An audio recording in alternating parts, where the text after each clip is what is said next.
기도하겠습니다. 하나님 아버지, 은혜를 감사합니다. 로마서를 통하여 우리 모두에게 계시될 믿음을 주시고 흔들리지 않는 진리의 십자가를 마음밭에 잘 세워 주시옵소서. 이 시간에도 성령의 도우심을 구합니다. 아버지께서 말씀하여 주옵소서. 예수 그리스도 이름으로 기도합니다. 아멘. 오늘 말씀은 로마서 1장 2절로 7절입니다.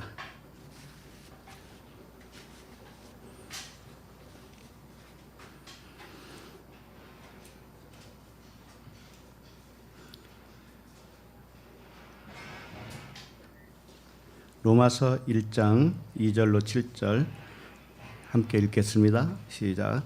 이 복음은 하나님이 선지자들을 통하여 그의 아들에 관하여 성경에 미리 약속하신 것이라. 그의 아들에 관하여 말하면 육신으로는 다윗의 혈통에서 나셨고 성결의 영으로는 죽은 자들 가운데서 부활하사 능력으로 하나님의 아들로 선포되셨으니 곧 우리 주 예수 그리스도시니라. 그로 말미암아 우리가 은혜와 사도의 직분을 받아 그의 이름을 위하여 모든 이방인 중에서 믿어 순종하게 하나니 너희도 그들 중에서 예수 그리스도의 것으로 부르심을 받은 자니라. 로마에서 하나님의 사랑하심을 받고 성도로 부르심을 받은 모든 자에게 하나님 우리 아버지와 주 예수 그리스도로부터 은혜와 평강이 있기를 원하노라. 아멘. 로마서 두 번째 말씀 제목은 인성과 신성 예수 그리스도입니다. 육신 예수님은 인성이라는 뜻이고 그리스도는 신성이라는 뜻이에요. 직접적으로 성경에 인성, 신성 이렇게 나와 있지는 않지만 우리가 잘 익숙한 단어이기 때문에 그렇게 했습니다. 자, 로마서를 대하는 우리의 태도는 어떤 것이어야 되는가? 로마서를 생각할 때 뭔가 좀 다른 점이 있을 거라는 생각을 선입관을 가지고 있는 것 같아요. 로마서. 그래서 로마서가 무슨 말씀일까를 좀 자세히 알고 싶다라든지 그러는데 사실은 이 로마서를 기독교 교리를 뒷받침해주는 그런 교리책 정도로 생각하기도 쉬워요. 예를 들면 오직 믿음이라든지 이런 그 교리들이 로마서에서 나왔기 때문에. 근데 이 로마서뿐만 아니라 그 모든 서신서 있잖아요. 서신서들은 사실상 사복음서 말씀과 조금도 다르지 않아요. 이 서신서는 어떤 사건을 실질적으로 보여주는 그런 말씀이 아니고 사복음서는 어떤 사건이 전개되는 실제적인 사건들이 많이 있죠. 그래서 사실은 복음서는 말씀 육신 예수님의 그 태어나심과 또 사역하심 그리고 죽고 부활하신 그런 상황들을 영화의 그 스크린처럼 보여준 것 같다면 서신서는 뭘까요? 그러니까 영화의 스크린이 복음서라면은 그 밑에 자막이 있을 거예요. 나레이션이 있죠. 다시 설명하고 저 사건이 무슨 사건인가 이렇게 설명해주고 또 보충해주는 그런 말씀이다 이거예요. 그래서 다르지가 않아요. 복음서를 봤을 때 이해가 되지 않는 부분을 서신서에서 보충을 해줍니다. 자세히 설명을 해줘요. 그러므로 알고 보면 성경 66권이 같은 내용을 품고 있는 예수는 그리스도라고 하는 불멸의 그 복음이에요. 그 복음의 말씀으로 우리는 봐야 된다 이거죠. 그래서 로마서도 역시 예수는 그리스도라고 하는 복음의 말씀이다. 거기서 조금 더 벗어난 건 없다 이거예요. 그러니까 오늘 말씀도 사실은 이렇게 저렇게 말씀을 여러 가지로 하시지만 같은 말씀을 반복적으로 하고 우리가 변하지 않는 우리의 모습을 주님의 말씀으로 호소하고 있는 거죠. 호소하고 있는 거예요. 인성도 갖고 신성도 갖고 계신 분이 예수 그리스도신데 역시 우리도 그렇게 똑같이 부르심을 받았어요. 그러나 그분은 죄가 없으신 분이에요. 그런데 우리는 죄가 있어요. 이게 다른 점이란 말이죠. 그러면 오늘 말씀 한 절 한 절 보면서 그 깊이 있는 말씀을 묵상하도록 하겠습니다. 자, 2절 같이 읽겠습니다. 2절 시작. 복음은 하나님이 선지자들을 통하여 그의 아들에 관하여 성경에 미리 약속하신 것이라. 지난주에 살펴본 1절 말씀과 같이 바울은 하나님의 복음을 위하여 택정함을 입었다고 자기를 소개한 바 있었어요. 하나님의 복음을 위해서 택정함을 입었다. 그러므로 이 복음, 여기서 말하는 그 2절에서 말하는 이 복음은 무슨 복음이겠어요? 하나님의 복음이죠. 그렇죠? 그러나 이 복음이라고 했지만 이 단어가 호스라고 하는 단어예요. 이 관계대명사예요. 관계대명사. 그러니까 뭐 유한겔리온 이렇게 써 있지 않아요. 그냥 어느 한쪽, 저것은 이런 뜻이에요. 그러니까 1절에서 이미 하나님의 복음에 대해서 말씀을 했기 때문에 저것은 이라고 이렇게 해도 이게 하나님의 복음은 이런 뜻이죠. 그렇죠? 그런데 왜 이렇게 했을까? 호스라고 하는 관계 대명사로 이 지시 대명사예요. 그러니까 하나님의 복음이라고 하는 것을 어떤 지시를 하고 있는데 하나님의 복음이 그냥 복음이 아니다라는 것을 이 단어 속에서도 가르쳐주고 싶어서 그런 거예요. 그게 무슨 뜻인가 하면은 하나님의 복음은 이 둘이 있다면, 두 개가 있다면 그 중에 이쪽이다 이거예요. 성경은 정확합니다. 항상 둘 중에 이쪽을 말씀을 하고 있어요. 겉과 속이라면 속을 말하고 있단 말이죠. 그러니까 이 단어 하나에서도 그것을 표명하고 싶은 거죠. 그러니까 이 복음은이라는 것이 아니고 그것은 이쪽 부분은 이런 뜻이에요. 하나님의 복음은 이쪽 부분이다 이거예요. 이쪽 부분이다. 쉽게 말하면 인성과 신성으로 오늘 아예 그 제목을 붙였으니까 인성 쪽이 아니고 뭐라는 거예요? 신성의 복음이다 이런 뜻이에요. 쉽게 말하면.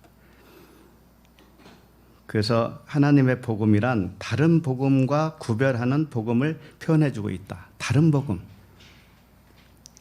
그러니까 사도 바울이 우리가 전한 복음 이외에 다른 복음을 전하면 저주를 받을 것이다. 이런 말씀도 한 적이 있죠. 그러니까 바로 그 얘기예요. 이게 어떤 뭐 특별한 이단의 복음을 이야기하는 게 아니에요. 그게 아니고 똑같은 복음처럼 느껴지는데 사도 바울이 말하는 복음은 진짜 복음은 겉에 안에 있는 것이다. 겉부분 안에 있는 그 복음을 진짜 복음이라고 하는 것이다. 이거예요. 그러니까 예수는 그리스도라고 하는 말씀이 거기에요. 거기 답이에요. 예수라고 하는 겉에 부분에 있는데 그 속에 있는 그리스도의 복음. 이것이 진짜 복음이다. 그것을 항상 말씀하고 계시는 거죠. 그래서 2절을 보면은 이 복음은 하나님이 선지자들을 통하여 그의 아들에 관하여 성경에 미리 약속하신 것이다. 자, 이 복음은 그러니까 첫째 것과 두 번째 것이 있는데 첫 번째는 예수죠. 두 번째는 그리스도인데 이 첫 번째 것과 두 번째 것이 있는데 그것이 무엇이냐라는 것을 여기서 표현하고 싶은 거예요. 다시 말하면 이 복음은 하나님이 선지자들을 통하여 이렇게 돼 있죠. 그러니까 선지자들을 통하여 성경에 기록한 말씀이 있죠. 이게 성경 말씀이잖아요. 구약으로 말하면 모세오경과 선지자 시편이죠. 자, 이게 뭔가 하면은 이게 첫 번째 거예요. 이 글 자체는 첫 번째 거라는 거예요. 글 자체는. 자, 그런데 그 글이 표명한 것이 뭔가 하면은 미리 약속이다라는 거예요. 이게 언약이라는 뜻이거든요. 미리 약속했다. 그런데 그 약속의 내용은 뭐냐면 아들이다. 아들에 관한 것이다. 이런 거예요. 자, 그러니까 이 말씀 한 절 속에서 무엇을 말하고 있는가 하면 겉과 속을 동시에 말하고 있어요. 2절 한 절 속에서 겉이 뭐냐면 선지자를 통하여 기록한 성경이고 내용이 뭐냐면 속에 있는 내용이 뭐냐면 언약이라는 뜻이에요. 약속이라는 뜻이에요. 물론 약속에 대한 내용은 아들이지만 일단 2절 속에서는 아들이라는 얘기는 없잖아요. 그러죠? 아들에 관하여라고 했는데 아들이라는 글자가 아니에요. 이게 잘못됐어요. 아들이라는 게 아니고 아우토스예요. 그러니까는 복음, 하나님의 복음이라는 뜻이에요. 그게 하나님의 복음을 성경에 미리 약속했다 이렇게 봐야 돼요. 자, 3절에서는 아들이라는 말이 나와요. 아들은 히오스라고 하는데 2절에서는 아들이 아니에요. 그러니까 아우토스 그거이라는 뜻이거든요. 이미 앞에서 말한 어떤 그게 뭔가 하면 하나님의 복음이잖아요. 그러니까 성경을 통해서 성경에 미리 기록한 것, 선지자들을 통하여 기록한 것, 모세와 선지자의 글과 시편, 누가복음에서 우리 이미 봤죠. 모세의 글과 모세의 율법과 선지자의 글과 시편, 이 모든 것들이 풀어서 해석을 해 주시니까 보이던 예수님은 온데간데 없어졌잖아요. 그러니까 이 모세의 글, 선지자의 글, 이런 성경 말씀이 뭔가 하면은 예수라는 뜻이에요. 글 자체는 예수예요. 그런데 거기서 그리스도를 발견하면은 예수는 눈에 보이지 않고 그리스도만 발견하는 거죠. 그와 같이 지금 2절에서는 선지자를 통하여 성경에 무엇인가를 기록을 했는데 그게 언약이었다. 하나님의 복음에 대한 언약이었다. 이런 뜻입니다. 그러니까 성경과 하나님의 복음 이렇게 두 개, 겉과 속을 표현해주고 있었던 것이죠. 그러면 성경을 지금 여기 2절에서 핵심이 뭔가 하면은 선지자들 통하여 기록한 그 성경 말씀이 언약이었다라는 것을 말씀하고 있어요. 언약이 하나님의 복음이다라고 하는 겁니다. 자, 그러면 언약이 아니면 어떻게 될까요? 그 말씀이 어떤 말씀이 될까요? 언약으로 하나님의 말씀을 안 보면 모든 말씀이 행위책이 됩니다. 행위책, 율법이 되어요. 그래서 행위로는 의롭다 여김을 받을 자가 없잖아요. 그래서 생명책의 기록이 안 돼요. 그렇게 보면. 그래서 행위책으로 보게 되면 큰일 나기 때문에 이걸 언약으로 봐야 된다라고 하는 것을 오늘 2절에서 설명하고 있는 거죠. 자, 요한복음 13장 19절 잠깐 볼까요?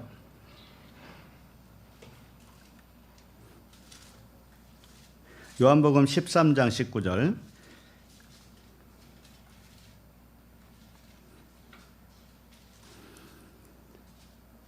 오늘 말씀해 보면 미리 약속했다 이렇게 돼 있죠. 미리. 왜 미리 약속을 해야 될까요? 하나님은. 왜?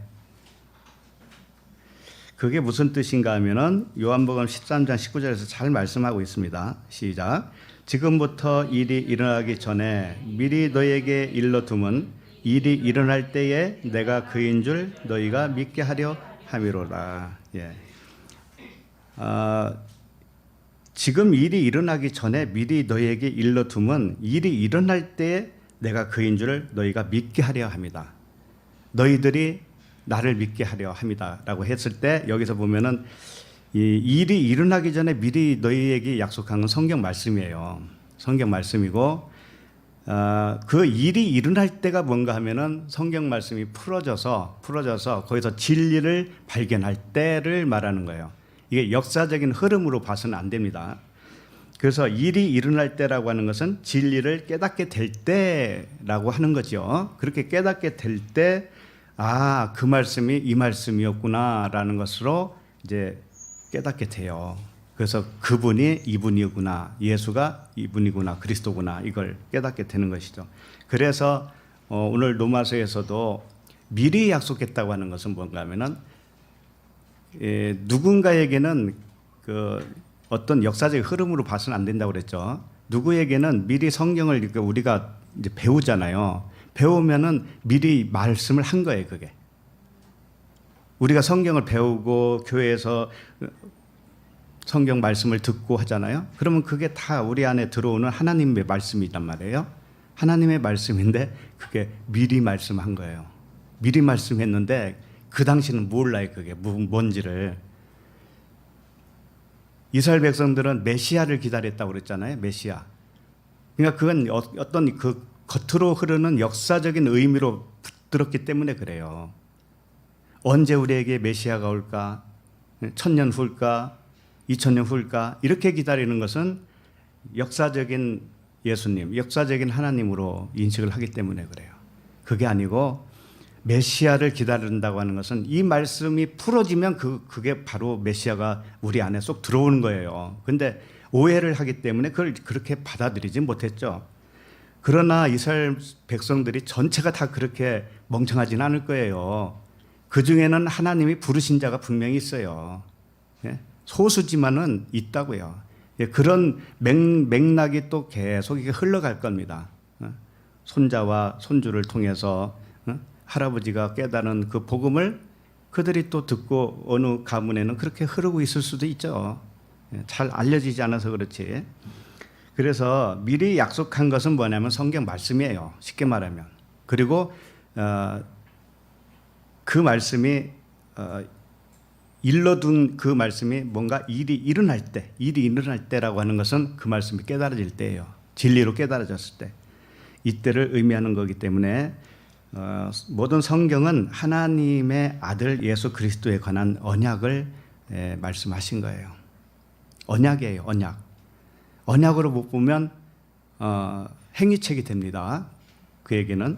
그래서 예수로는 죽어야 되고 죽고 나니까 그리스도로 살게 되는 것이다. 이게 언약의 핵심이잖아요.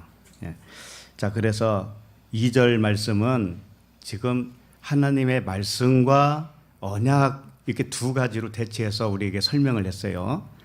자, 그러면 3절은 아들에 관하여 육신 이런 혈통 이런 말씀을 하십니다. 3절을 읽겠습니다. 3절 시작. 그의 아들에 관하여 말하면 육신으로는 다윗의 혈통에서 나셨고. 자, 이 말씀도 하나님의 복음이 무엇인지 가르쳐 주시는 말씀이에요. 자, 1절에서 하나님의 복음에 대해서 설명을 했잖아요. 그러니까 지금 계속 말씀하시는 게 뭔가 하면은 하나님의 복음이 뭔지 아냐. 이걸 계속 설명하고 있다고요.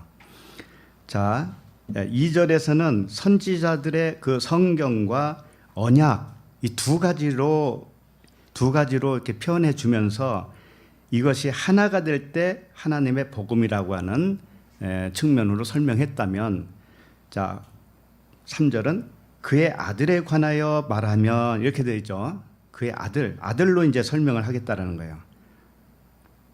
2절에서는 언약으로 설명했다면 2절에서는 아들로 설명하겠다.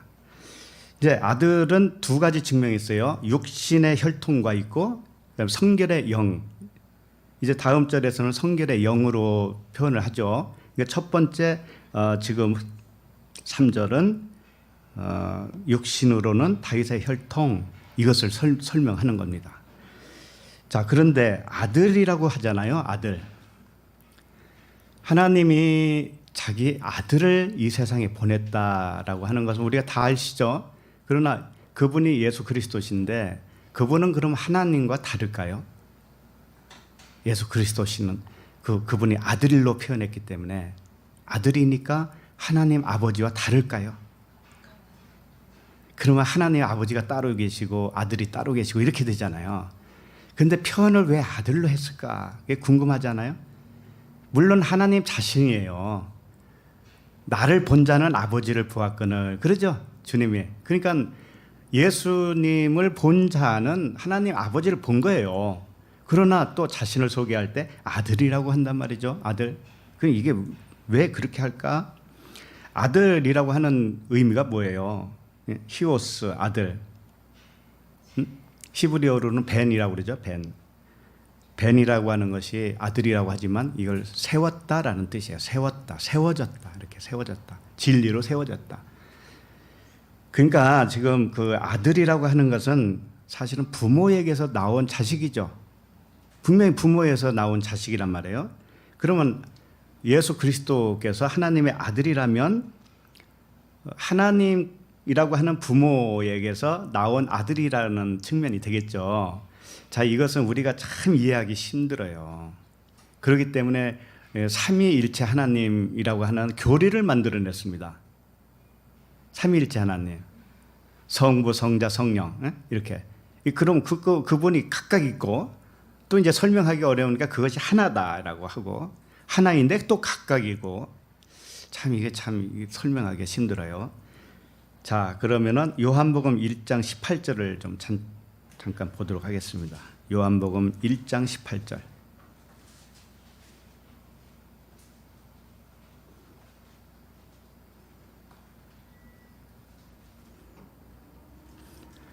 자, 시작. 본래 하나님을 본 사람이 없으되 아버지 품속에 있는 독생하신 하나님이 나타내셨느니라.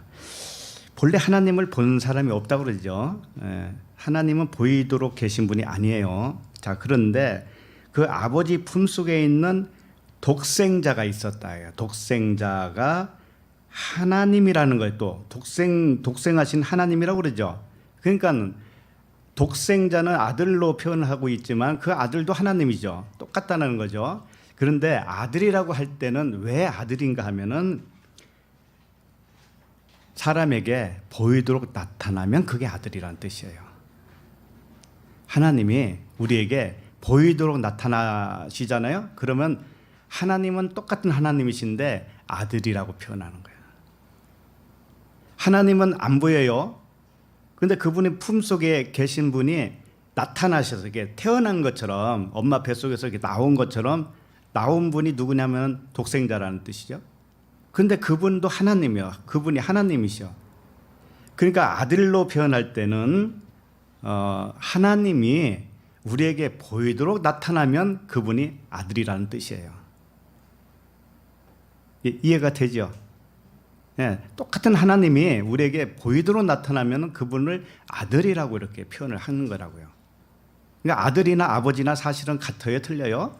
같아요. 한 분이세요. 자, 그래서 영과 진리의 그 하나님은 보이지 않아요. 그런데 육신을 입고 나타나시면 독생자 아들이라고 하는 거죠. 됐죠? 자, 그러면 오늘 본문 말씀 다시 보세요. 그의 아들에 관하여 말하면 육신으로는 다윗의 혈통에서 나셨고 이렇게 하는 거예요. 자, 그러면 아들은 아들인데 아들이 육신적으로 보이는 아들이 있고 이제 그 다음 절에서는 성결의 영이니까 성결의 영은 분명히 안 보이겠죠. 안 보이는 아들이 있고 이 두 아들로 오신 분이 누군가 하면은 예수 그리스도라는 거죠. 다윗의 혈통은 인성이고 성결의 영은 신성이라는 뜻이에요. 이 두 존재가 한 존재로 오신 분이 아들이다. 그런 뜻이에요. 그래서 아들도 둘로 표현하면 육신의 아들, 영의 아들 뭐 이렇게 표현할 수도 있겠죠. 일단은 다윗의 혈통으로 오신 육신의 아들 이것을 좀 살펴보도록 하겠습니다. 보이는 육신의 아들, 혈통적 아들, 육신 안에 있는 그 하나님의 아들, 이분은 다윗의 혈통으로 오셨다라는 겁니다. 다윗의 혈통. 육신으로는 다윗의 혈통. 이렇게 혈통으로 나타나신 아들이 육신 예수죠. 육신 말씀이에요. 말씀이 육신이 됐으니까 육신 예수는 육신 말씀을 의미합니다. 자, 그러면 혈통이 무엇일까요? 혈통이라고 하는 여기서 쓴 단어는 스페르마라고 해서 씨라는 뜻이에요. 씨. 곡식을 밭에다가 뿌리죠. 씨를 뿌렸다라는 의미예요. 그러니까는 다윗의 혈통을 좀 더 정확하게 말하면 다윗은 씨를 뿌린 자다. 그러니까 씨를 가지고 온 자가 누군가 하면은 예수 그리스도시다. 다윗도 씨고 예수도 씨다라는 거예요. 자, 그러면 이게 무슨 뜻이냐면 여러분 밭에다가 씨를 뿌려야 열매가 이제 거둘 수 있는 그 식물이 자라고 그러잖아요. 그러니까 씨는 반드시 첫 번째 거잖아요. 첫 번째 거. 그러나 씨가 그대로 있으면 돼요, 안 돼요? 안 되죠. 그래서 이 성경에 보면 겨자씨 뭐 그런 비유, 밭에 곡식을 뿌리는 비유, 이런 비유들이 많이 나타나죠. 그렇게 해서 씨를 뿌리면 나중에 그 줄기가 자라고 거기서 열매가 열리죠. 그래서 그 열매를 추수해서 알곡은 어디에다 넣어요? 곡간에 이렇게 집어넣잖아요. 그와 같이 혈통이라고 하는 것은 씨라는 뜻이에요. 씨는 첫 번째 거라는 뜻이고, 씨는 반드시 죽어야 돼요. 반드시 죽어야 할 것이란 말이죠. 그래서 요한복음 12장 24절에 보면 유명한 말씀이니까 제가 읽어드릴게요. 내가 진실로 진실로 너에게 이르노니 한 알의 밀이 땅에 떨어져 죽지 아니하면 한 알 그대로 있고 죽으면 많은 열매를 맺느니라, 이렇게 되어 있습니다. 그러니까 땅에 떨어져 죽어야 할 한 알의 밀이 누군가 하면 예수님이시죠. 육신이란 말이죠. 다윗의 혈통이라는 뜻이에요. 그러니까 육신으로 말하면 이렇게 해서 시작을 했잖아요. 그러니까 육신은 반드시 땅에 떨어져서 죽어야, 거기서 한 알 그대로 있으면 안 되니까 거기서 죽어야 많은 열매를 맺을 수 있다. 그 많은 열매가 뭔가 하면은 그리스도잖아요. 진리잖아요. 그렇죠? 그리고 진리의 자녀들이죠. 예. 그러니까 지금 로마서에서 말씀하시는 그 혈통으로 나타나신 아들은 반드시 땅에 떨어져 죽어야 많은 열매를 맺을 수 있는 육신에 속한 말씀이에요. 선지자의 글이에요. 모세의 율법이에요. 이건 첫 번째 것이란 말이죠. 자, 그럼 우리들은 어떨까요? 우리들도 주님과 똑같이 부르심을 받았어요. 우리도 두 가지, 다윗의 혈통, 그 다음에 성결의 영, 이렇게 두 가지로, 육과 영, 이렇게 우리 두 가지로 이렇게 주님이 부르셨다고요. 자, 그러면 반드시 죽어야 할 게 뭐예요? 육이죠. 육이라고 하는 것은 살덩어리를 말하는 게 아닙니다. 육의 생각을 말하는 거예요. 세상으로부터 온 육신의 생각, 이게 육이에요. 그리고 율법으로부터 온 생각 있죠? 이게 육이에요. 그것은 다르게 말하면 법이라고도 해요. 율법이라고도 해요. 이것은 반드시 깨져야 된다라는 거예요. 깨지고 사랑으로 이것이 완성이 되어야 된다는 의미죠. 진리로 완성이 되어야 된다는 의미예요. 그래서 주님은 철저하게 육신의 계보를 따라서 옵니다. 육신의 계보를 따라서 정확하게 오셔요. 그렇게 한 이유는 뭘까요? 자, 마태복음 1장 1절에 보면 아브라함과 다윗의 자손 예수 그리스도의 계보라 그랬어요. 아브라함과 다윗의 자손 예수 그리스도의 계보. 그러니까 육신으로 말하면 아브라함과 다윗의 계보를 따라서 오신 분이 육신 예수예요. 예수 그리스도시예요. 그런데 왜 이렇게 했을까요? 어차피 육신이 죽어주시는 분인데 왜 갑자기 이렇게 정확하게 육신의 계보를 따라서 오셔야만 하느냐 이거죠. 여기에도 이런 똑같은 그 진리의 말씀인데 뭔가 하면은 육신의 말씀이 풀어지면 그게 진리가 된다고 그랬죠. 자, 그러니까 아브라함과 다윗의 자손으로 오신 그분은 일단은 육으로 보면은 정확하게 아브라함과 다윗의 자손으로 오셨죠. 이것을 일단 보면은 약속이에요, 약속이 아니에요? 약속이죠. 미리 말씀하신 대로 이루어졌잖아요. 예, 겉의 말씀으로도 그렇게 약속이 이루어졌습니다. 그런데 이것은 혈통이에요, 분명히. 약속이 이루어졌지만 그건 혈통이란 말이죠. 이것을 진리 차원에서 이제 봐야 된다는 거예요. 그럼 진리 차원으로 보면 뭐예요? 혈통은 깨져야 되는 것이죠. 그럼 무엇만 남았냐면 언약만 남는 거예요, 언약만. 하나님이 언약으로 오신 분을 설명하기 위해서 아브라함과 다윗의 자손으로 정확하게 오게 하셨어요. 그런데 그 이면의 진짜 뜻은 뭔가 하면은 예수 그리스도는 율법이 아니고 언약이다라고 하는 것을 가르쳐주고 싶은 거라고요. 그래서 이사야 11장 1절에도 이새의 줄기에서 한 싹이 나며, 이새의 줄기가 뭐예요? 이새는 다윗의 아버지잖아요. 그러니까 다윗의 줄기죠, 사실은. 이 세 줄기에서 한 싹이 나며 그 뿌리에서 한 가지가 나며 결실할 것이요. 예. 그 뿌리에서 한 가지가 난다. 이 가지는 뭐냐면은 선지자의 글이에요. 겉으로 보면은 성경 66권이에요. 근데 거기에서 뭐가 난다고 하는 거예요? 결실할 것이다. 열매가 날 것이다. 알곡이 거기서 추수가 될 것이다. 그러니까 다윗의 혈통으로 오신 예수가 곧 그리스도로 계시될 때 하나님의 아들이 된다, 이런 뜻이에요. 우리도 마찬가지입니다. 이게 정확해요. 우리도 일단은 이 하나님의 말씀이 겉의 말씀이 속의 말씀으로 풀어져야 되죠. 우리 심령 속에서. 그러죠? 그러면 법이 죽고 사랑으로 완성이 됐다는 의미입니다. 자, 그러면 우리의 보는 눈, 우리의 가치관이 다를 수밖에 없죠. 예, 그것을 계속적으로 설명을 하고 있으니까 그렇게 해야 그게 참된 안식이다라고 하는 것입니다. 자, 히브리서 1장을 잠깐 보세요. 히브리서 1장 1절 2절.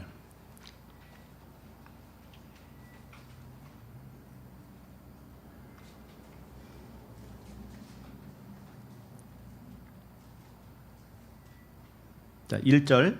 옛적에 선지자들을 통하여 여러 부분과 여러 모양으로 우리 조상들에게 말씀하신 하나님이, 이 옛적에 선지자를 통하여 여러 부분 여러 모양으로 말씀하셨다라고 하는 것은 성경 말씀을 말하는 거예요. 모세의 율법, 선지자의 글이에요. 이 글을 통해서 하나님이 우리에게 말씀하시니까 말씀하셨는데, 자, 그 다음에 두 번 2절 시작. 이 모든 날 마지막에는 아들을 통하여 우리에게 말씀하셨으니 이 아들을 만유의 상속자를 세우시고 또 그로 말미암아 모든 세계를 지으셨느니라. 예. 이 선지자 글을 통해서 여러 부분 여러 모양으로 말씀하셨는데, 이 모든 날 마지막이라고 하는 것은 뭐냐면은 그 말씀이 풀어질 때예요. 그 말씀이 나에게서 그리스도 진리로 깨달아질 때, 그때가 마지막 날이에요. 마지막 날에는 아들을 통하여 우리에게 말씀하셨다. 그러니까 그 말씀을 알고 보니까 그리스도라고 하는 아들에 관한 말씀이었구나. 진리라고 하는 하나님의 아들이라고 하는 측면으로 언약으로 말씀하셨구나. 이렇게 다 알게 되죠.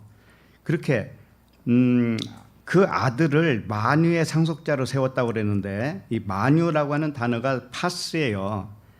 모든 것, 전체, 이런 뜻이에요. 이 파스에 대해서 한번 설명해 드렸을 거예요. 객체가 모여서 전체가 된 거예요.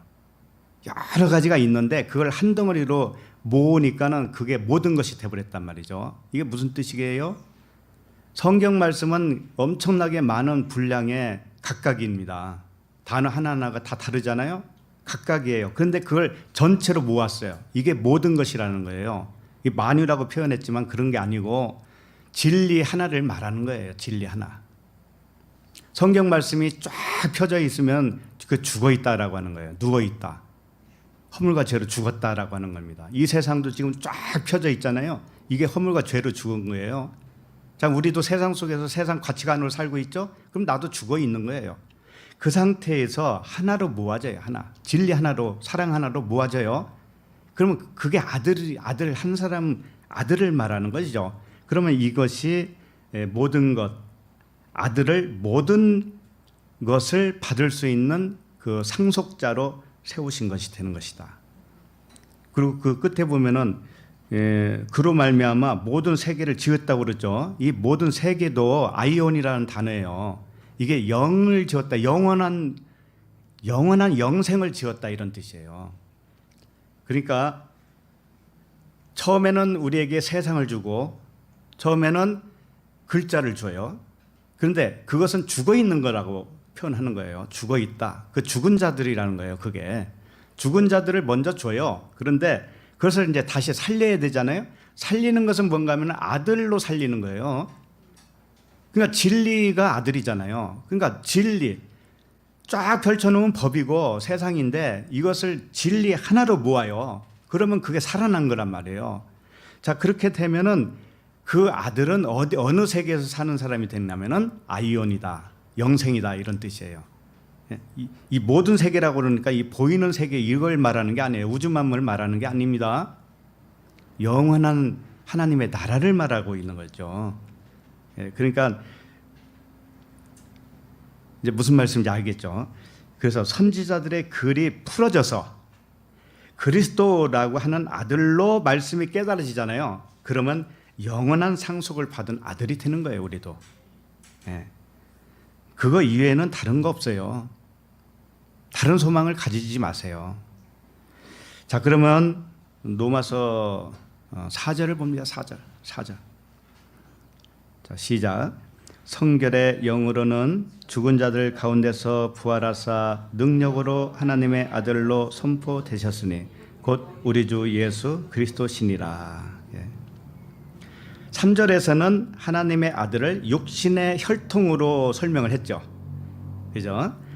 이게 이제 씨라는 거예요. 죽어야 할 씨, 반드시 썩어져야 할 씨로 주셨다. 그게 육신적인 아들 측면이다. 그러나 이제는 진짜 아들이 있다. 진짜 아들. 그게 뭔가 하면은 4절이에요.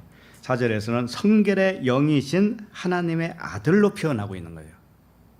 겉의 아들과 안의 아들이 있었는데 겉의 아들은 이 안의 아들을 위해서 썩어야 할 아들이에요. 그게 육신 예수예요.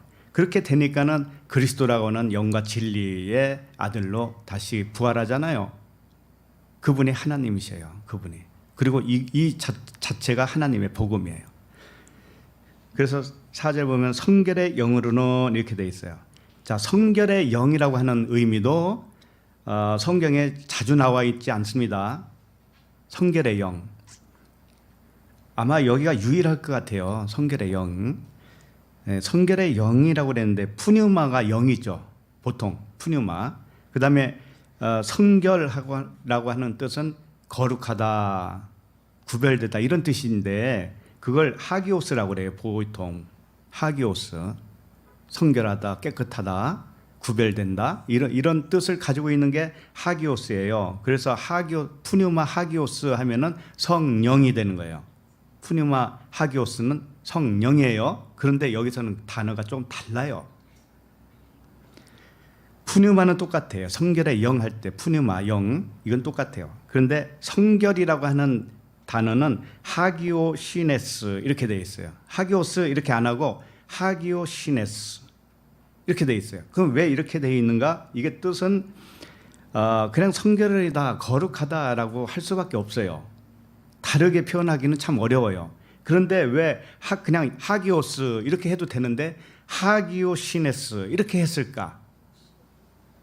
이거에 대해서 학자들도 분분합니다. 왜 이런 단어를 썼을까? 다른 곳에서는 쓰지 않는 단어를 여기서만 썼단 말이에요. 유일하게. 그러니까 이 성결의 영 하기오시네스 왜 이렇게 단어를 썼는가 하면은 이 단어는 어떠할 때 성결의 영이라고 선포할 수 있는가 하면은 반드시 죽은 자들 가운데서 부활했을 때 사용하는 거예요. 죽은 자들 가운데서 부활했다라고 하는 측면을 강조하고 있는 거예요. 그러니까 그 다음 절이 뭐예요? 다음 말씀이 성결의 영으로는 죽은 자들 가운데서 부활하사 그러죠.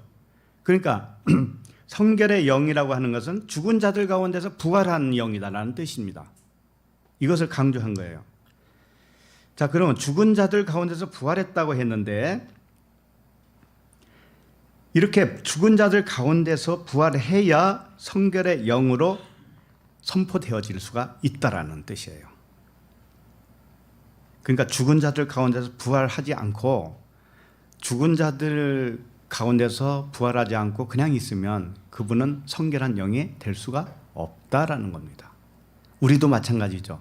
우리도 죽은 자들 가운데서 부활하지 않으면 우리도 거룩한 영이 될 수가 없어요.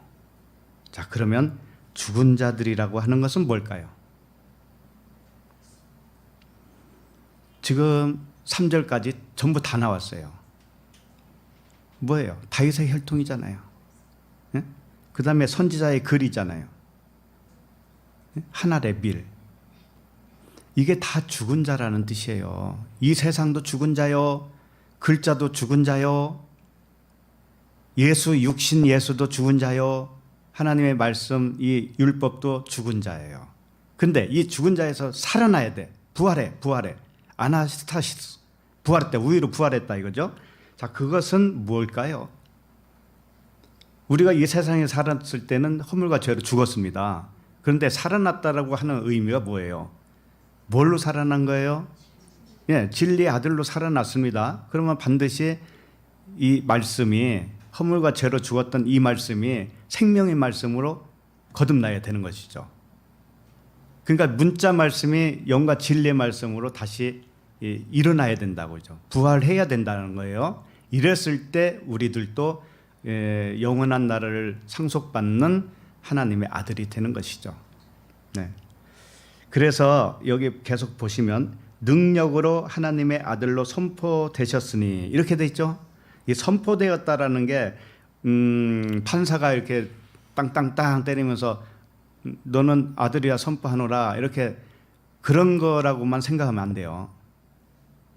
그건 판사의 어떤 기준에 의해서 그러는 것인데 성경은 하나님의 말씀이 정확한 기준이 있어요.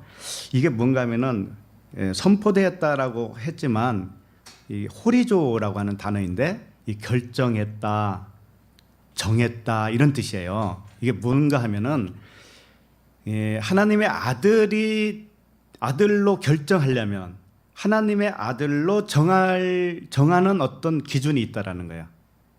그냥 되는 게 아니라는 것이죠. 그게 뭐예요? 그 기준이 뭐예요? 죽은 자들 가운데서 살아나야 된다. 죽은 자들 가운데서 살아나야 된다. 그럼 우리들도 죽은 자 안에서 살아나야지 죽은 자와 똑같은 개념으로 살고 있으면 안 살아난 거가 되겠죠. 그러니까 하나님의 결정은 정확해요. 뭘로 결정하는가 하면은 죽은 자들 가운데서 부활했느냐.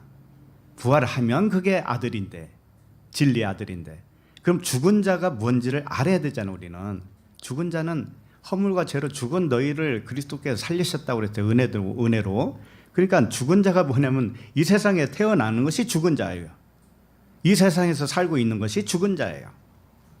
성경 말씀을 배우고 율법을 배운 것이 죽은 자예요. 전부 죽은 자예요. 왜? 이것은 모형과 그림자에 불과하기 때문에. 그런데 여기서 부활한다고 하는 것은 그것을 진리로 깨달아 주는 거예요. 이제 지는 거예요. 진리를 가르쳐 주기 위해서 이렇게 왔구나.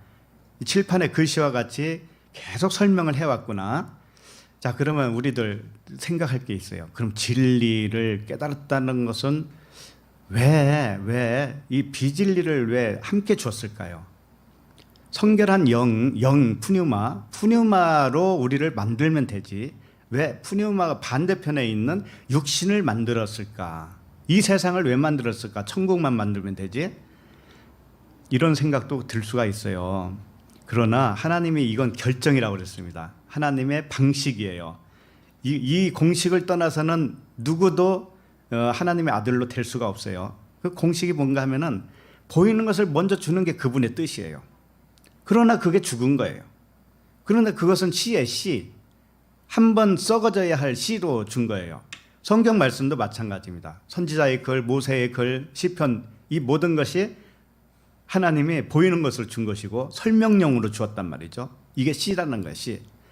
자, 씨는 반드시 땅에 떨어지면 썩어져야 되죠. 하늘의 미랄 그대로 있으면 안 돼요.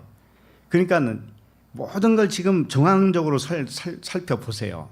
하나님이 한 말씀 하고 있다는 거 아셔야 되죠. 한 말씀만. 왜? 그것이 우리에게 주는 최고의 평강을 주기 위한 것이고 행복을 주기 위한 것이고 영생을 주기 위한 것이기 때문에 그것보다 귀한 것이 없다라는 거죠. 우리는 그러나 인생을 그렇게 살고 싶지 않는 거예요. 영생을 살고 싶은 것보다는 인생으로 사는 게 더 재미있거든요. 인생으로 살기를 또 원해요.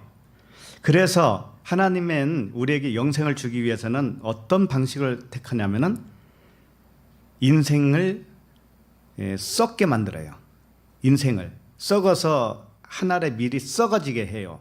그래서 여러 가지 방식이 있지만 하나님은 우리를 다룹니다. 다루는데 욥의 고난처럼 다뤄요. 욥의 고난 아시죠? 욥의 고난. 욥은 얼만큼 잘 나가다가 얼만큼 바닥으로 떨어졌는가 하면은 자기 생일을 저주합니다. 하나님을 저주한 것과도 똑같아요. 왜 나를 이렇게 태어나게 만들어서 이렇게 고생을 하게 합니까? 이렇게 하나님께 삿대질 하기까지도 내려가는 거예요. 나를 걷어가 주십시오. 내 생명을 걷어가 주십시오. 이렇게 하나님은 우리들을 그렇게 다루셔요. 최 밑바닥까지 가게 만들어요. 그래서 나에게는 의로운 게 하나도 없다라는 것을 발견하게 해요. 예? 의로운 게 없다. 의로운 게 없다라는 것을 최고로 바닥으로 내려가는 게 뭔가 하면 죽음을 선택하는 겁니다. 죽음. 그러나 죽음을 선택했을 땐 자기 의로움이에요. 그것까지도. 자살을 선택하잖아요. 그럼 그것도 자기 의예요. 그러나 하나님의 은혜로 그 자살에서 돌이키게 한다면 하나님의 은혜예요.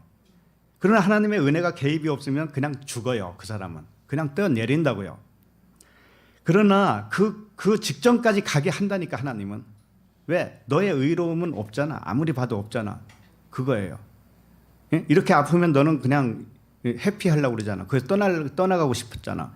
이렇게 나의 본성을, 육신의 본성을 발각시키는 거야, 하나님은. 그 방법을 통해서, 욥의 고난을 통해서 우리에게 나에게는 의로운 게 하나도 없어. 역시 육이라고 하는 것은 이런 상황을 맞이하면 이렇게밖에 돌출할 방법이 없다라는 거. 그걸 적나라하게 보여준 겁니다. 그렇게 해서 막판에 가서는 하나님이 뒤집기를 해요. 막판 뒤집기를 합니다. 그 생각을 영의 생각으로 바꿔줘요. 영의 생각으로 바꿔줘요. 이게 진리를 깨닫게 하기 위한 것이었어요. 진리를 깨닫는 게 뭐예요? 나에게는 아무것도 없다라는 거 알았잖아요. 나에게는 아무 의의가 없다라는 거 알았죠? 이게 진리라는 거예요. 하나님은 보이는 걸 왜 미리 줬느냐면 보이는 건 아니야 라는 것을 알려주려고 준 거예요. 아이들에게 장난감을 주고 왜 장난감을 줬어요? 진짜 차를 줄 수가 없잖아요. 그러니까 이건 가짜야 라는 것을 가르쳐야 되잖아요. 그래서 진짜 자동차를 봤을 때 애가 좋아할 거 아니겠어요? 그와 같이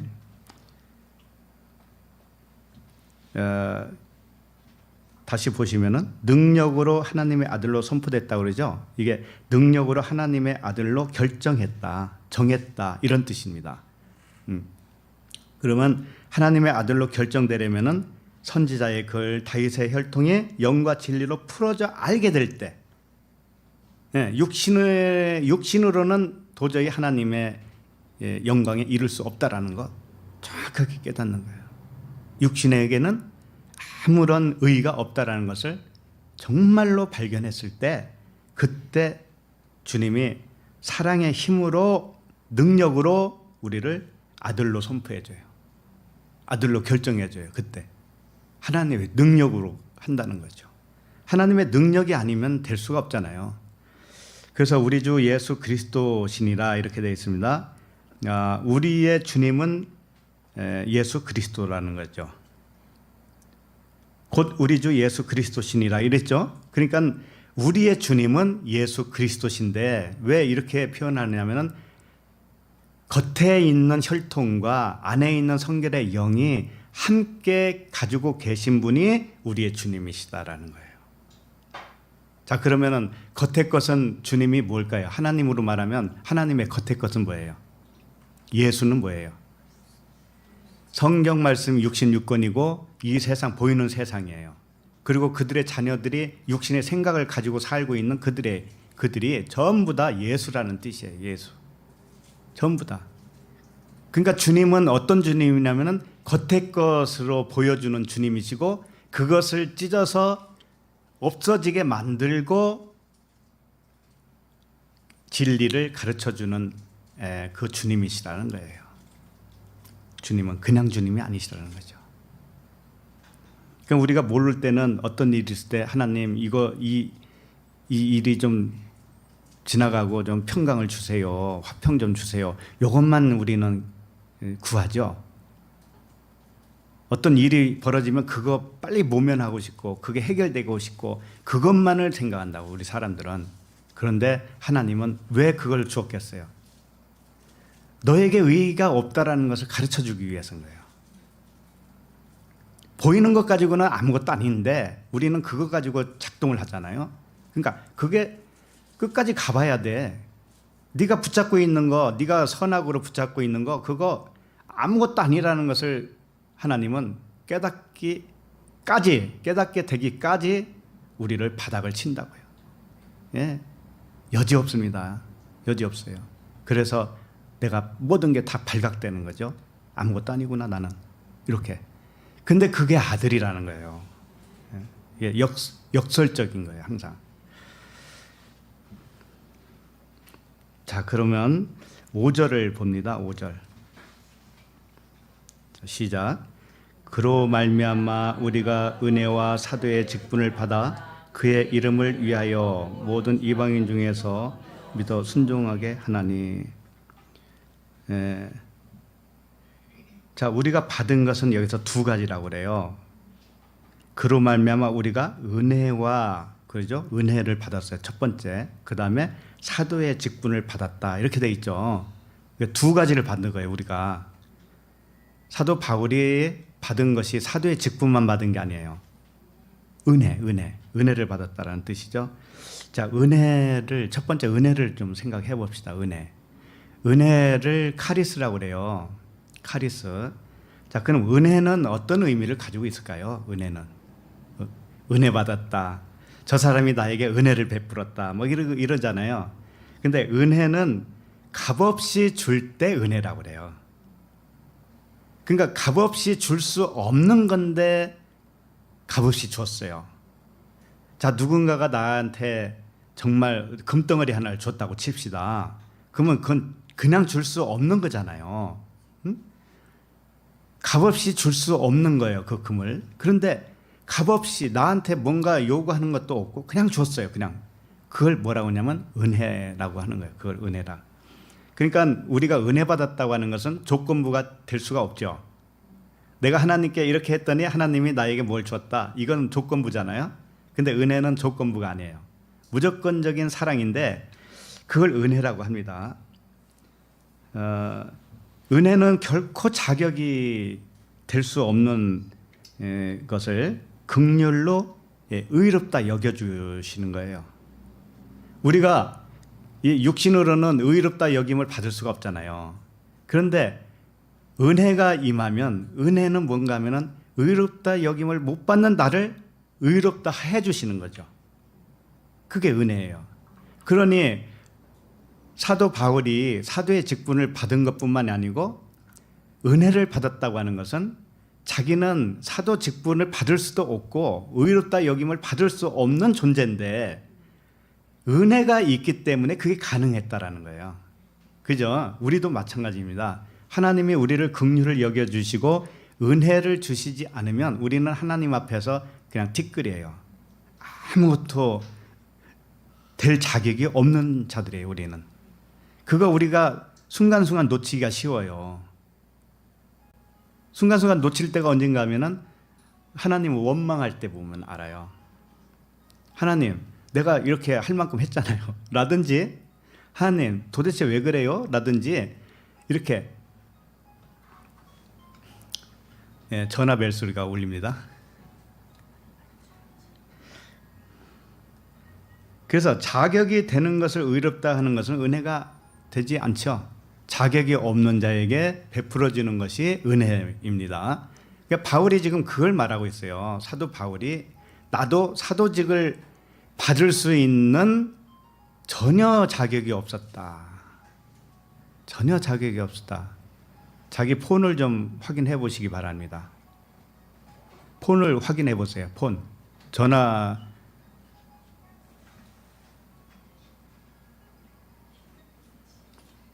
네, 확인되셨어요? 네, 감사합니다. 워낙 집중을 하다 보니까 벨소리를 못 들을 정도예요. 정말 은혜가 있습니다. 그러니까 사도 바울조차도 이 은혜, 자격이 없는 자기를 자격을 부여해 주는 그 은혜, 긍휼, 이것이 없으면 자기는 사도가 될 수가 없는 거예요. 저는 안 그러겠습니까? 저도 은혜 받을 자격이 없고요. 여기서 말씀 전할 자격이 없어요, 사실은. 그럼에도 불구하고 하나님이 은혜를 주셨기 때문에 그 은혜로 인해서 하는 거예요. 예. 그러니까 첫 번째가 은혜가 없으면 안 되겠죠. 자, 로마서 11장 6절 말씀을 좀 잠깐 보도록 하겠습니다. 로마서 11장 6절.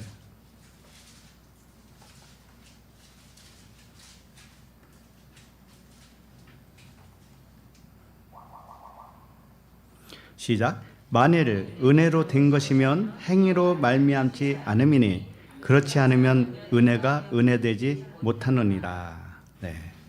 자, 행위로 하면은 그게 은혜가 아니라는 것이죠. 행위로는 우리가 하나님 앞에 의롭다 여김을 받을 장사가 없는데 은혜로 되었다라는 거예요. 그렇지 않으면 은혜가 은혜되지 않는 거죠. 조금이라도 나에게 근거가 있으면 그건 은혜라고 말할 수가 없다라는 거죠.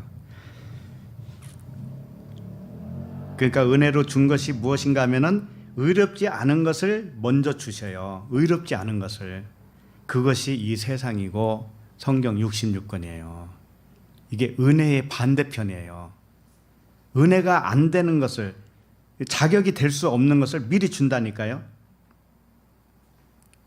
그게 오늘 말하고 있는 인성이에요. 인성. 예수라고요. 보이는 것. 보이는 세계에서 내가 보이는 것으로 하나님 앞에 의롭다 여김을 받으려고 하고 있는 나. 그것이 뭔가 하면은 전부 다 은혜를 못 받은 자죠. 은혜를 못 받고 그것으로 행위로 하려고 하는 시도죠. 이것이 뭔가 하면은 의롭지 않은 거예요. 의롭지 않은 것을 우리는 먼저 살고 있는 거예요. 저 어느 분이 그런 말씀도 하더라고요. 아니 진리가 되면은 또는 진리의 사람들은 막 살아도 되는 거예요? 이런 말을 한 적이 있었어요. 나는 그 질문에 곰곰이 생각을 했어요. 그래서 이런 답변을 드리고 싶더라고요. 그러면 당신은 지금까지 막 살지 않았어요? 이렇게. 지금까지 산 게 뭐예요? 어떻게 산 거예요?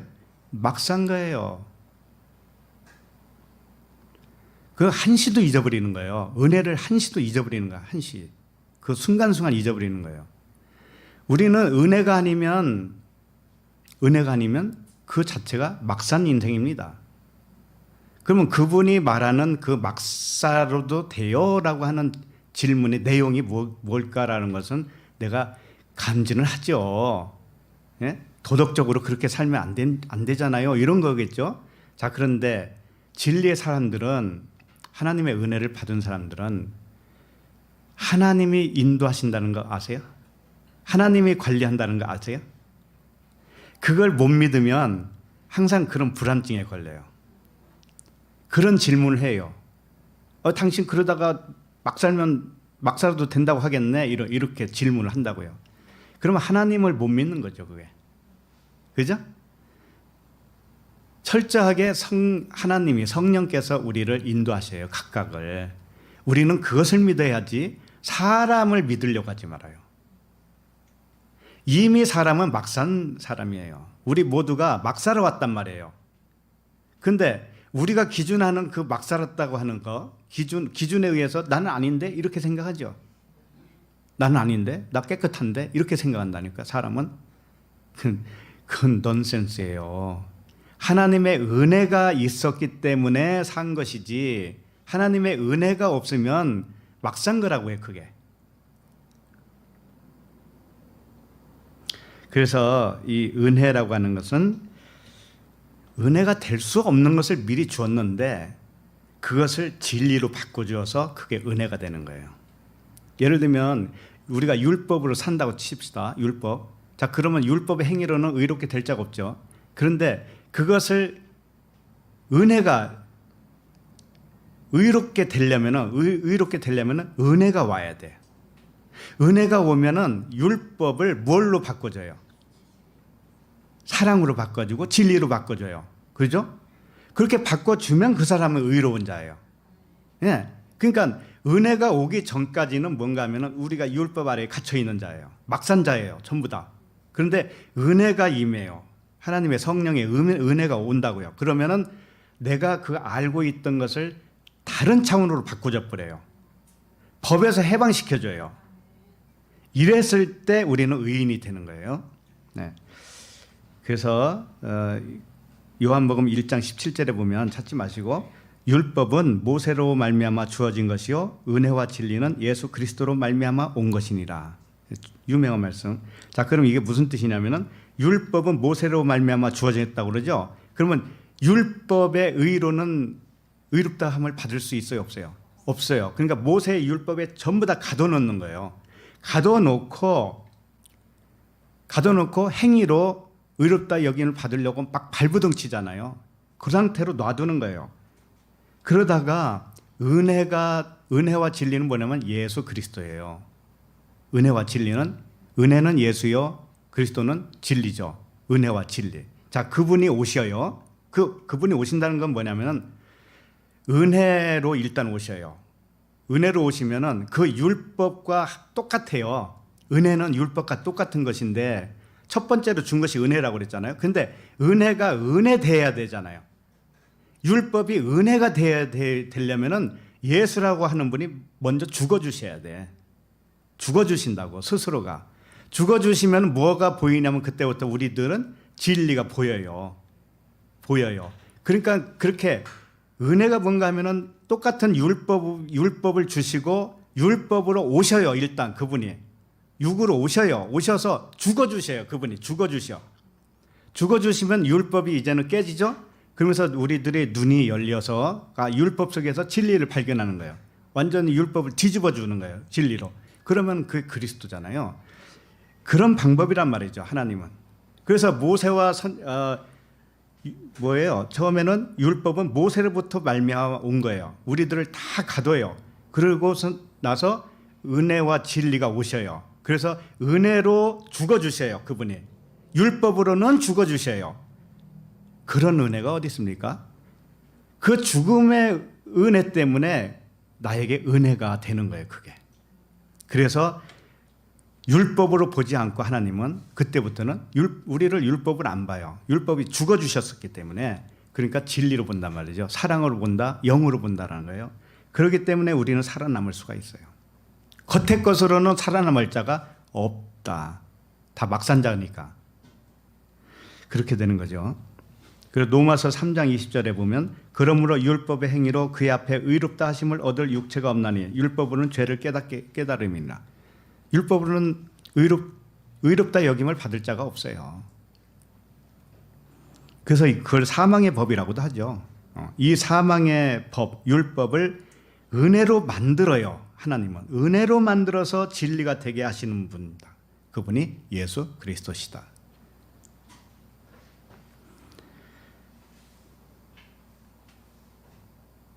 그래서 하나님의 은혜를 받고 보면 그 육신의 법을 주신 목적을 알게 돼요. 하나님의 은혜를 받고 보면은 나에게 육신의 생각 기준으로 세상적인 기준으로 살다가 하나님이 이제 은혜를 주잖아요. 은혜를 줘요. 그러면 지금까지의 그 모든 것도 하나님이 쓰임을 통해서 쓰려고 그걸 주셨구나라는 걸 알아요. 우리가 과거의 일들은 주마등처럼 이렇게 지나가기도 하잖아요. 그러나 그것이 하나님 앞에서는 전부 다 선한 재료로 사용하는 거예요. 우리는 그런 눈을 못 보면은 그 겉으로 보이는 것만 정죄하게 돼 있어요. 그러니까 이런 말이 있죠. 똥 묻은 개가 못 묻은 게 나무란다. 우리는 그럴 자격이 없는 사람입니다. 은혜가 아니면 한시도 우리는 의롭다 여김을 받을 수 없는 거예요. 그 은혜가 그만큼 중요한 거예요. 은혜가. 그래서 이 사망의 법이 생명의 법으로 전환이 돼요. 은혜가 임하면은. 이게 얼마나 정말 큰 복입니까? 그죠? 그래서 우리들은 은혜로만 되었기 때문에 자랑할 것이 있어요, 없어요? 없어요. 그래서 고린도후서 11장 29절에 보면 내가 부득불 자랑할진대 내가 약한 것을 자랑하리라. 바울은 자랑을 하기는 하는데 자기의 약한 걸 자랑하는 거예요. 그래야 은혜가 되는 거니까. 모든 것이 은혜로 됐다라는 것을 인정하는 거죠. 믿는 거예요. 예. 그래서 에베소서 2장 8절에도 너희는 그 은혜에 의하여 믿음으로 말미암아 구원을 받았으니 이것은 너희에게서 난 것이 아니요 하나님의 선물이라. 예, 은혜, 카리스는 선물이란 뜻이에요. 선물이에요. 우리는 선물 받을 자격이 없는데 하나님이 선물을 주셨어요. 구원의 선물을 주셨어요. 자, 그러면 5절을 다시 보세요. 5절을 보시면 그로 말미암아 우리가 은혜와 사도의 직분을 받아 그의 이름을 위하여 믿어 순종하게 하나니 이렇게 돼 있죠. 예. 그로 말미암아 우리가 은혜와 사도의 직분을 받았다. 그로 말미암아 예수 그리스도의 은혜로 말미암아 은혜도 받고 은혜를 받고 보니 사도의 직분도 가능했더라는 거죠. 그래서 이게 두 가지예요. 그래서 받았다, 직분을 받았다라고 하는 단어가 람바노예요. 받았는데 이게 참 재미있어요. 성경은 빈틈이 없어요. 받았는데 복수로 쓰여 있어요. 복수로. 한 가지만 받은 게 아니고 두 가지 이상 받았다는 거죠. 그럼 지금 바로 설명했잖아요. 몇 가지를 받은 거예요? 두 가지. 은혜와 사도의 직분. 그러니까 받긴 받았는데 단수로 쓸 때도 많이 있어요. 받는다고 하는 단어가. 근데 복수로 썼어요. 두 가지를 받는다 이거예요. 은혜와 사도의 직분. 우리도 마찬가지예요. 하나님께 뭘 받아요? 은혜와 직분을 받아요. 은혜와 직분. 직분은 아들이라고 하는 직분이에요. 사실은. 그죠? 예. 은혜를 받아야 되는 거예요. 은혜가 없으면 안 돼. 은혜를 받고 또 직분도 아들의 직분을 받는 거예요. 두 가지를 받는다 이거죠. 이것이 예수 그리스도라고 하는 의미예요. 예. 그래서 은혜와 사도의 직분 이 두 가지를 동시에 받았다. 예. 은혜는 인성을 의미해요. 인성. 그리고 사도의 직분은 신성을 의미하는 거예요. 사도가 은혜를 받았다고 하는 것은 뭐냐면 인성으로 이제는 안 하게 해주시는 거예요. 인성도 신성으로 바꿔주시고 그 다음에 사도의 직분이 뭐예요? 복음을 전하는 직분이니까 뭘 전해야 되겠습니까? 진리만을 전해야 되죠. 진리의 복음만을 전해야 되죠. 그러니까 이 은혜와 사도의 직분 이것도 사실은 예수 그리스도라고 하는 것과 이게 대치돼요. 똑같아. 그 다음에 그의 이름을 위하여 그의 이름은 누구냐면 예수 그리스도셔요. 예수 그리스도신데 예수는 죽은 육신의 혈통, 그죠? 죽은 육신의 혈통에서 그리스도는 뭐예요? 거기서 부활해서 하나님의 아들로 선포된 이름이죠. 그러니까 예수 그리스도 하면은 예수는 은혜요, 그리스도는 진리고, 예수는 육신의 혈통이고, 그리스도는 성결의 영이에요. 그러나 예수는 은혜라고 했죠. 은혜와 진리라고 그랬죠. 은혜와 진리가 이제 하나가 되어진다고 하는 것은 은혜가 될 수 없는 육신이 원래는 은혜가 될 수 없어요. 육신을 은혜로 만드니까 은혜로 뭘 만들었어요? 진리로 만든 거예요. 진리로. 그러니까 우리도 율법, 이 세상, 육신의 생각 이것을 그게 은혜인데 은혜를 은혜되게 해야 되거든요. 그러니까 하나님의 은혜가 임해서 그것을 뭘로 만드느냐면 그걸 진리로 만들어요. 그래서 진리 하나로 되는 거예요. 결국은. 그래서 그렇게 하는 이유는 모든 이방인 중에서 믿어 순종하게 하나니 이렇게 되어 있죠. 예. 순종하기 위해서 그렇게 하셨다. 순종이 뭡니까? 오늘 말씀의 맥락으로 봤을 때 순종이라는 건 뭐냐면은 선지자의 글 이것을 하나님의 아들 그 성결한 영으로 믿는 것을 순종이라고 그래요. 그러니까 선지자 모세 이 성경 66권 있죠? 이것을 언약으로 믿는 것이 순종이고 이것을 아들에 관한 것으로 믿는 것이 순종이다라는 거죠. 진리로 믿는 것이 순종이에요. 율법 그대로 남아 있으면 그 사람은 순종 못한 거죠. 예, 다 그런 말씀입니다. 자, 그러면 오늘 말씀 6절을 읽겠습니다. 6절 시작. 너희도 그들 중에서 예수 그리스도의 것으로 부르심을 받은 자니라. 네. 부르심을 받은 자다라고 하는 것도 복수로 쓰여 있어요. 물론 뭐 여러 사람이 부르심을 받았으니까 그렇게 해야겠지 그런 게 아니고 우리도 똑같이 두 가지로 부르심을 받았다 이거예요.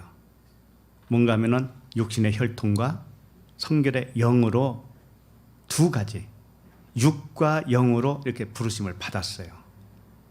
예수 그리스도와 똑같은 모양으로 우리도 부르심을 그렇게 받았다라는 거예요. 자, 그 다음에 너희도 그들 중에서 예수 그리스도의 것으로 부르심을 받은 자니라 그랬는데 우리들을 어떤 모습으로 부르시는가 하면은 예수 그리스도의 것으로예요. 예수 그리스도의 것, 소유격으로 되어 있으니까 우리는 예수 그리스도의 소유로 부르심을 받았다 이거죠. 근데 그걸 몇 가지로 받아요? 두 가지로. 그러니까 예수 그리스도 두 가지잖아요. 예수와 그리스도, 육과 영이죠. 그와 똑같이 우리도 육과 영으로 부르심을 받았다 이런 겁니다. 근데 그렇게 부르심을 받고 나서 어떻게 하냐면은 육은 날마다 죽노라가 돼야 돼요. 육은. 그래야 영으로 날마다 사노라가 되죠. 예, 이것만 달라져요. 그걸 은혜로 그렇게 해주세요. 은혜로. 자, 그러면 7절을 읽겠습니다. 7절. 자, 시작. 로마에서 하나님의 사랑하심을 받고 성도로 부르심을 받은 모든 자에게 하나님 우리 아버지와 주 예수 그리스도로부터 은혜와 평강이 있기를 원하노라. 예. 이 말씀이 좀 길죠. 그런데 이 말씀도 전부 예수는 그리스도라는 의미를 갖고 있습니다. 이게 무슨 말이냐면은 로마에서 하나님의 사랑을 받고 성도로 부르심을 모든 자에게. 그러니까 이게 지금 두 가지를 말하고 있어요. 로마, 그 다음에 성도죠. 그죠? 로마와 성도예요. 로마는 예수라면 성도는 그리스도예요. 그렇게. 앞에 것은 은혜가 될 수 없는 거였었는데 은혜로 만들어줘요. 그러면 뒤에 거 성도가 돼요. 이렇게. 자, 로마는 이런 뜻을 가지고 있어요. 이 강하게 하다라는 의미를 가지고 있어요. 강하게 하다. 자기 자신이 강하다는 얘기가 아니고 강하게 하는 자예요. 그게 예수잖아요. 강한 자는 누구냐면 그리스도예요. 그러니까 그리스도를 깨닫게 하는 자가 예수죠. 그와 같이 로마에서 성도가 나왔잖아요. 성도. 그러니까 성도가 강한 자거든요. 그러니까 로마는 성도를 만들어내기 위해서 있는 존재인데 이것을 하나님이 은혜를 주면은 로마가 성도와 똑같이 되는 거죠. 은혜를 주면은 그와 같은 거예요. 그래서 로마라고 하는 이 단어 속에는 작별이라는 의미가 있어요. 작별.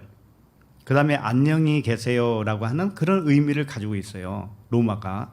자, 이게 무슨 뜻이냐면은 작별은 뭐냐면은 육이잖아요. 육이 영으로 변하면은 작별이죠. 그러니까 사도 바울이 로마로 마지막으로 가잖아요. 로마로 가서 거기서 이제 순교당하죠. 그러니까 작별을 하는 곳이에요. 로마는. 그러니까 로마는 마지막 우리 목숨줄과 똑같은 거예요. 목숨줄을 육으로 가지고 있는데 그것이 이제 작별이 되는 곳, 로마는. 그래서 마지막 천국으로 들어가는 관문이죠. 그래서 로마는 강하게 만들어주는 마지막이에요. 마지막이고 작별을 하게 하는 거예요. 육으로는 작별을 시켜요. 마지막 그 의미를 가지고 있어요. 로마가. 그러니까는 로마에서 하나님의 사랑을 받고 성도로 부르심을 받은 모든 자, 성도. 로마는 성도를 낳아주는 곳이에요. 그리고 그러니까 예수는 그리스도죠. 그것도. 그 다음에 우리 아버지 하나님 우리 아버지와 주 예수 그리스도로부터 은혜와 평강이 있기를 원하노라. 하나님 우리 아버지와 주 예수 그리스도는 하나예요. 하나님 우리 아버지는 주 예수 그리스도예요. 똑같아요. 나를 본 자는 아버지를 본 자 그랬잖아요. 그거 똑같은 거예요. 그걸 하나님 아버지께서 존재하는 방식을 말하고 있는 거예요. 지금 하나님의 아버지의 존재 방식은 뭐냐면 예수 그리스도의 방식으로 존재한다 이거예요. 보이는 것과 보이지 않는 것으로 존재하시는 분이시다. 하나님은, 하나님 아버지는 그런 분이시다. 그러면 우리가 보이는 세계에 살고 있죠? 이 하나님 아버지예요. 그런데 보이지 않는 하나님의 아버지가 진짜죠. 예, 그 하나님 아버지, 보이지 않는 하나님 아버지를 보려면 어떻게 되냐면 보이는 것이 아니다라는 걸 깨달아야 돼. 보이는 것은 가짜구나라는 것을 깨달아야 돼. 그랬을 때 진짜를 본 거예요. 네. 그러기 위해서 보이는 걸 주는 거예요. 모형이구나, 이것은 표적이구나, 이렇게. 그 다음에 은혜와 평강이 이러죠. 은혜는 예수요, 평강은 그리스도예요. 그러니까 이렇게 저렇게 예수는 그리스도를 표현하고 있단 말이에요. 그 모든 말씀의 핵심은 예수는 곧 그리스도라는 말씀이고, 하나님 아버지께서 계시고 역사하는 방법도 예수 그리스도예요. 예수는 첫 번째 거, 그리스도는 둘째 번 거죠. 이렇게 이런 방식으로 존재하는 분이 하나님 아버지셔요. 그러므로 우리가 영적 분별이 있어야 됩니다. 영적 분별. 보이는 문제에 대하여 죽을 때 성결의 영으로 부활하는 거죠. 그럼 우리는 보이는 문제가 1차적으로 다가오잖아요. 피부로 오고 눈으로 보이고 말로 들리죠. 자, 이것에서 죽어야 된다는 거죠. 죽는다고 하는 것은 그건 가짜야 라고 여길 줄 알아야 된다는 거예요. 그렇게 여기지 않으면 성결의 영으로 부활이 못된 거잖아요. 그러니까 매일매일 죽고 매일매일 부활해야 되는 거 우리는. 그래서 고린도전서 2장 13절을 보고 마치도록 하겠습니다. 고린도전서 2장 13절.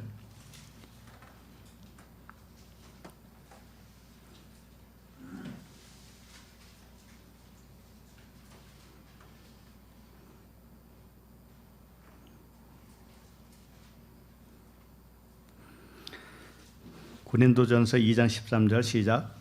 우리가 이것을 말하거니와 사람의 지혜가 가르친 말로 아니하고 오직 성령께서 가르치신 것으로 하니 영적인 일은 영적인 것으로 분별하느니라. 네. 하나님의 부르심을 받은 우리는 겉과 속으로 같이 부르심을 받았죠. 그러나 겉의 것은 안의 것에 대해서 가르쳐 주려고 하는 거죠. 근데 그것은 은혜가 와야 가능한 거예요. 은혜가 오면 은혜가 되지 않는 것이 이제 은혜가 돼버려요. 자, 이렇게 하면은 사람의 지혜가 가르친 말로 아니하게 되어요. 사람의 지혜로 가르친 것은 뭐예요? 문자대로 하는 거죠. 보이는 대로 하는 것이고 세상적으로 하는 거예요. 자, 그런데 오직 성령께서 가르치신 것으로 한다라는 거죠. 이런 사람은 영적인 일은 영적인 것으로 분별한다. 우리가 모두 이렇게 영적인 것으로 분별하면서 살아가는 우리 모든 성도가 되기를 원합니다. 네, 기도하겠습니다. 하나님 아버지, 이 시간에도 우리 주 예수 그리스도의 인성과 신성을 가르쳐 주시니 감사합니다. 그리스도께서 육으로는 다윗의 혈통에서 오셨고 성결한 영으로는 죽은 자 가운데서 부활하신 하나님의 아들로 결정하신 것 같이 우리들도 동일한 내용으로 부르시고 성결한 영으로 완성하시는 아버지께 감사를 드립니다. 날마다 땅에 떨어진 한 알의 밀은 썩어지게 하시고 새로운 싹이 나서 많은 열매를 맺을 수 있도록 허락하여 주시옵소서. 예수 그리스도 이름으로 기도합니다. 아멘.